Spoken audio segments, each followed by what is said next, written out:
let's go ahead and move on to that defense, man. Mm-hmm. Hey, we came in with kind of negative expectations. We were near the worst in the league. But you and I have talked about this. I don't know that I really had any fear of Deshaun Watson. The Houston Deshaun Watson, yes, maybe. Mm-hmm. This guy, and they didn't have Chubb. I know they had all those wide receivers, but I was kind of like, prove it to me. You know what I mean? And I saw nothing, and we dominated on it. Like, Will, talk to me about that, because people will say, oh, they suck, they're this, they're that, but he didn't help himself. We had a great game, but he didn't help himself at all. No. I mean, we're sitting here talking, going, what has happened to this guy? I mean, being down here in Columbia, South Carolina, people didn't like him at Clemson, but they respected him. They respected how he played. And then he came into Houston and took the league on fire, kind of the way just JD5's doing. And he was just such a fun quarterback to watch play, to where I presented, remember, like one of the first early shows of that we did with this, I was like, would you give up 2 first-round picks if you're in the divisional playoffs 2 years in a row? Kind of talk about, well, maybe we should, pay everything for Deshaun Watson. It would, thank goodness that didn't happen, because he has just never been the same since he got suspended and then sent to Cleveland. And it's not like he doesn't have the weapons, there to do something. Right. There's got to be something, there's got to be a disconnect with the head coach. I do respect Stefanski as an offensive mind. I think he knows what he's doing. He showed it in Minnesota, but that doesn't mean this isn't the quarterback for him. Right. This may not be, he may know what he's doing, but if this guy can't match what he wants to do, I mean, it's not working in Cleveland right now. No. And that's it. That's the frustrating part. And then you also have Nick Chubb being out. You have those 3 wide receivers out there, Elijah Moore, Amari Cooper, and Jerry Jeudy, and it's wasted talent. I mean, it wasn't like there wasn't people open. It wasn't like there wasn't situations where things could have worked for them. And even when you look at Stefanski and the team last year, Flacco was the one who led them to the playoffs. You know what I mean? It wasn't even Watson in the ballgame. So with that being said, yeah, they didn't help themselves. But even still, man, everybody got to eat. I mean, I remember one of the other plays where I had to sit down, and because I almost lost my breath, was when our D-line was so massive and destructive that we just engulfed him and pushed his guys into his lap, and they sacked him. Yes. Their linemen sacked him. Yes. And that's when I just losing my mind, because this isn't like us. This isn't what we do. But both the guys we talked about, Jonathan Allen, Deron Payne, we wanted them to play big. But then you had Dorrance Armstrong getting in there and knocking them down. You had Dante Fowler Jr. in there. Everybody was getting it, and we were overpowering these guys, Will. Mm-hmm. So talk to me about this, man. It was amazing. Yeah. Where's Jared at? That's what I want to know. Where's Jared at?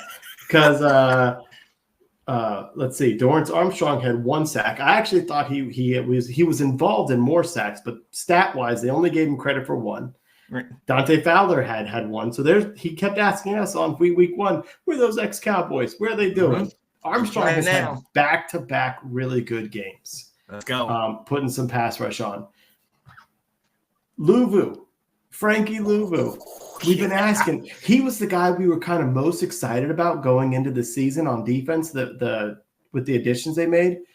And he kind of started a little slow in that first week or 2. Boy, has he come on these last couple. And today, Sunday was by far his best game. 7 tackles, 2.5 sacks, a fumbled recovery. He's an emotional leader out there. They talk about he's the wild one hyping everybody up, and Wagner's the one being like, shut up, you stand over there, the other guys, and keeping the yin to the yang out there on defense. And like that play you talked about, those 2 guys, they ran up and they pushed the defenders out their way. They pushed the running back who was trying to block right into Deshaun, and he just fell over.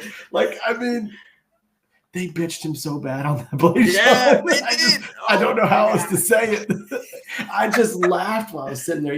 One, because I think the score was out of hand at that point, but I just laughed at that play. I was like, they just pushed that dude straight back into his quarterback for the sack. that was a time where I was like, okay, they're the JV.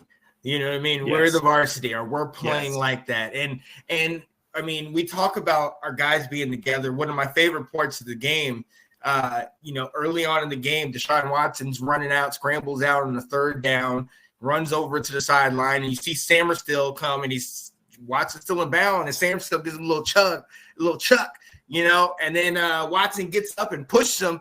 You see the entire defense just a golf around that and get on Watson and kind of push the little guy back. Uh-huh. That's the rookie. And that act right there, they're showing that they respect what's happening. They respected the rookie went out there and did it. He said, you playing against us, you're going to feel the pain. Uh-huh. And it was beautiful. But even to that point, at that point, I think it was 0-4 third down. They only had one third down conversion. Thank you. Mm-hmm. Out of 13. You know what I mean? That's dominant. Yeah. You know, now again, they didn't help themselves. There was a number of passes that were wide open that were either missed or dropped. There was a touchdown or two that was dropped. So they didn't help him, but we definitely didn't do anything to help them. And that's not normally like us. Normally we'll give up a penalty or we'll give up something like that. But I think the time when I knew the game was over, right after halftime, we got the ball. We're driving the first play. We're running with Terry, we're running with the reverse or whatever, and the ball gets popped out, and they get it. They drive right down the field, and they're right at the goal line, and we shut them down. And not only shut them down, but I mean push them back with sacks and tackles for loss, and just enforce them to kick field goal. That's when I knew this game is over. They can't even score. We spotted them that, and they can't even score, and we drove down, and we did what we had to do, man. The way they played in this game, bring them on. And because we have always said this is the one part. We see the offense moving. We see the special teams making noise. This is the part we need our defensive play with two linebackers on the team. Look what we can do, Will. This is a new damn team, man. Right. The defense has gotten better through this first part of the season. And, Dan Quinn said it at one point. He was like, these guys are closer than they realize to getting it. Yep. And, Cleveland is not a good team. This is not a good offense. So we can't sit here and say, at one point, let's not forget, we started off 5-2 in 2008, 2009, everyone was horny for Zorny that year, and we ended up going 7-9. So that I can't take I didn't trademark that. That was the junkie. So I must say that. But we are improving out there. Our secondary is starting to make more plays.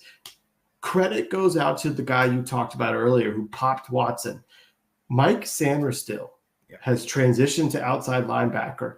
And he's getting better as he's getting more chances. He's still a liability because of his size out there, when we have to go up against someone like A.J. Brown or CeeDee Lamb, but he's doing a whole lot better than some of the other guys we're doing out there.